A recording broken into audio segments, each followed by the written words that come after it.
የሙስሊም እምነትን በሚመለከት ብዙ የተዛቡ ነገሮች እንዳሉ አውቃለሁ። ግን አንድ ነገር ላስታውሳችሁ ፈልጋለሁ።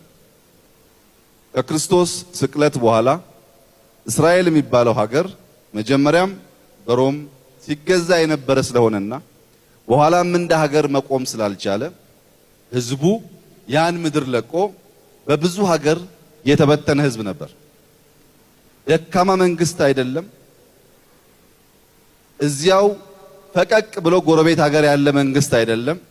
ከመካከለኛው ምስራቅ ወደ አውሮፓ፣ አሜሪካ፣ ራሻ የተሰደደ ህዝብ ነው። እንኳን ታሪኩን እንኳን ቤተክርስቲያኑን ሀገሩን መጠበቅ ያልቻለ የተበተነ ህዝብ ነው። ኢየሩሳሌም ያለውን ኢትዮጵያም የተወሰነ ድርሻ ያላትን ጎልጎታ ያለውን ቸርች ለሺህ ዓመታት የጠበቀው እስላም ነው።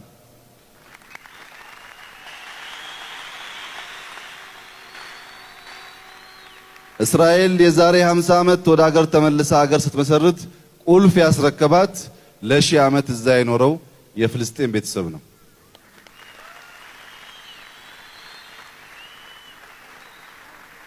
ሙስሊሞች ኦርቶዶክስ ወንድሞቻችሁ ምንም ውለታ ያልዋላችሁ ሊመስላችሁ ይችላል። ግን በሰሜን ኢትዮጵያ ነጃሽን ከ1000 ዓመት በላይ ያቆየው ኦርቶዶክስ ነው።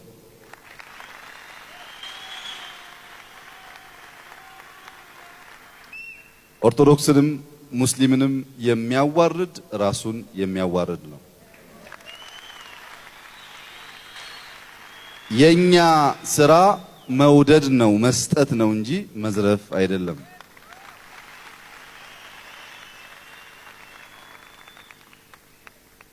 መልካም ወጣቶችና ዮኒ፣ ሁለተኛው መልእክቴ ከከፍታችሁ አትልቀቁ ነው። ለማ ኦሮሞን አዲስ አበባ አስገብቼ የአዲስ አበባን ዴሞግራፊ እቀይራለሁ ብሏል የሚል አለ። እኔ አዲስ አበባን ዴሞግራፊ እንቀይራለን ብዬ አልተናገርኩም። እንኳንስ እንዲህ ለማድረግ ለማሰብ የሚዳዳኝ እብድ አይደለሁም። እንዴት አድርጌ ነው እኔ 5 እና 6 ሚሊዮን የአዲስ አበባን ነዋሪ ዴሞግራፊ ልቀይር የምችለው? በምን ሂሳብ? ከኦሮሚያ አምጥቼ አዲስ አበባ ላይ እንዴት ነው የማሰፍረው? በዚህ ሀገር ውስጥ ለማ ብቻ ነው እንደ መንግስት ሁሉን አድራጊ ፈጣሪ? መሬቱ እኮ ባለቤት አለው። አዲስ አበባ ላይም ቢሆን ህንፃውን ባለቤት አለው፣ መንገዱን ባለቤት አለው። የት ነው የሚሰፍረው?